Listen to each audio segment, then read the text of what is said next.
Good evening.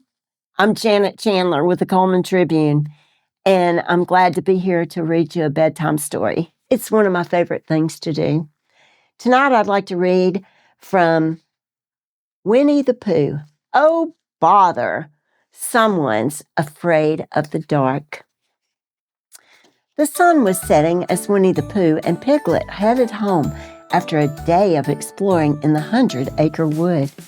Piglet, it was a wonderful day, said Pooh. Of course, every day is wonderful if you have a full jar of honey. Pooh peered into the jar he was carrying. Oh, bother, he said. My full jar of honey is almost empty. Look, Piglet said. Tigger and Owl are pitching a tent under the trees. Hi, Pooh and Piglet, Tigger shouted to them. I've talked Owl into camping out tonight. That sounds like fun, doesn't it, Piglet? Said Pooh as he stopped to wave to their friends. No, it doesn't, Piglet answered quickly, and he went right on walking. Pooh caught up with Piglet. Soon they reached a fork in the path. It was time to say goodnight, but Piglet did not want Pooh to leave. Walk home with me, Piglet begged Pooh. You can sleep over. We'll camp inside tonight, please? Pooh had never heard of camping inside before. I have a full jar of honey at home, offered Piglet. That sounds like a good idea, said Pooh, patting his tummy. Let's go. As they arrived at Piglet's house, Pooh stopped and pointed up to the sky. Look, Piglet, there's the first star, said Pooh.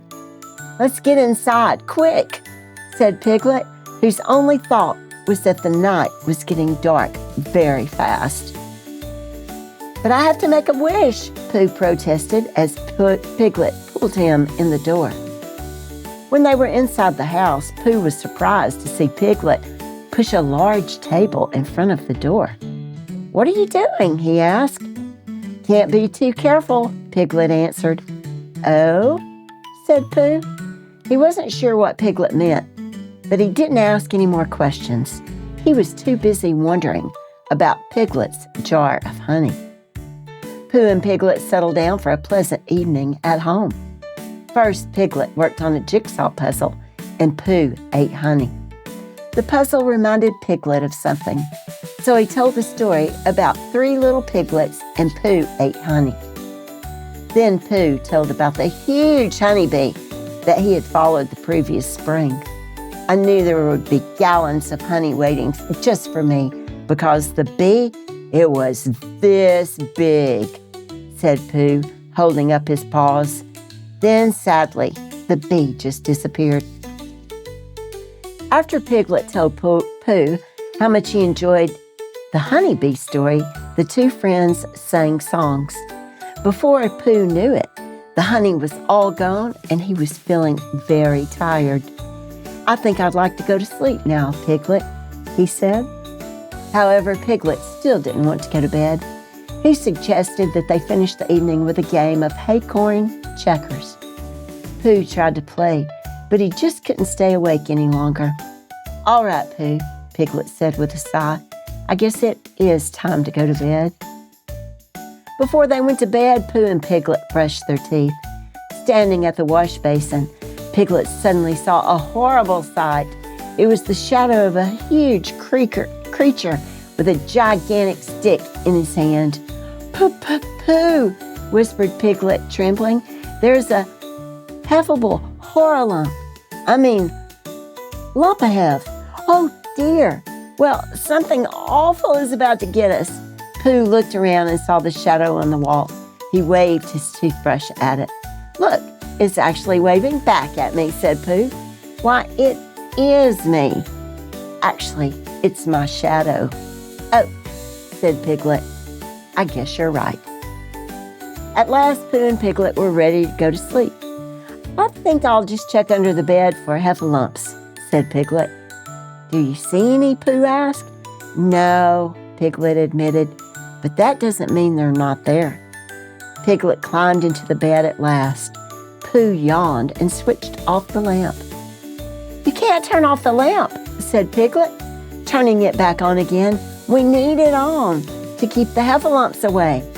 But, Piglet, you blocked the door. A heffalump can't get in, Pooh reminded his friend, and he gave Piglet a reassuring pat. I hope you're right, said Piglet uncertainly as he switched off the lamp. Pooh fell asleep immediately, but Piglet stayed wide awake. Pooh, he whispered, I hear something. Pooh did not answer. Pooh, whispered Piglet a little louder this time. It's definitely a heffalump or something. Pooh still did not answer, so Piglet gave Pooh a push and said, There's a heffalump right in this room. Don't you hear him going tick-tock, tick-tock? Huh? Said Pooh, awake at last. Oh, yes, I do. Don't worry, Piglet, I'll get him. Pooh grabbed his pillow, stood up, and pounced on the heffalump. Got you, he shouted. Then Pooh switched on the lamp and lifted up the pillow. What do you know, Pooh said. A heffalump looks just like an alarm clock.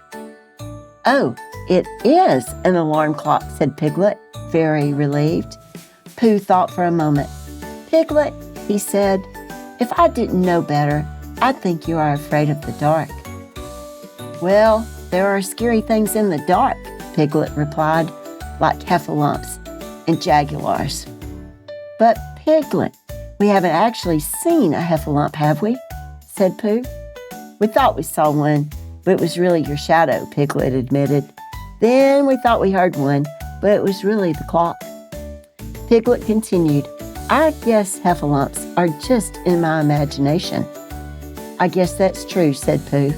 So there's nothing to be afraid of anymore. Suddenly, there was a knock at the door. Piglet didn't want to answer it, but Pooh said he would go and ask who was there. Piglet decided it would be safer if he followed Pooh. Who is it? Asked Pooh at the front door. From outside, a voice answered, It's Tigger and Owl, Pooh, Pooh. Suddenly, Piglet hid under the table and began shaking with fear. Tigger and a howling boo, he whispered. That's worse than a heffalump. Pooh was puzzled. That didn't sound like a howling boo, he said out loud. It sounded like someone we know. Think, think, think. You're right, said Piglet. I've heard that voice before. It sounded like Owl, said Pooh. He was saying, It's Tigger and Owl, Pooh. If it's only Tigger and Owl, there's nothing to be afraid of, said Piglet, greatly relieved once more. Pooh helped Piglet push the table away. When they opened the door, Owl and Tigger were standing outside in the light of a firefly lantern. Come on out, said Tigger, bouncing excitedly. There's something you've got to see. Isn't it awfully dark out there? Asked Piglet, who was still a little bit nervous. But wait until you see the lights in the sky, said Owl. When Piglet and Pooh stepped outside, they saw the sky was filled with glittering stars. Those star pictures in the sky are constellations, said Owl, looking up at the sky. There's the big bear, and over there is the little bear. Oh, yes, said Pooh, and I think I see a big honey jar and a little honey jar.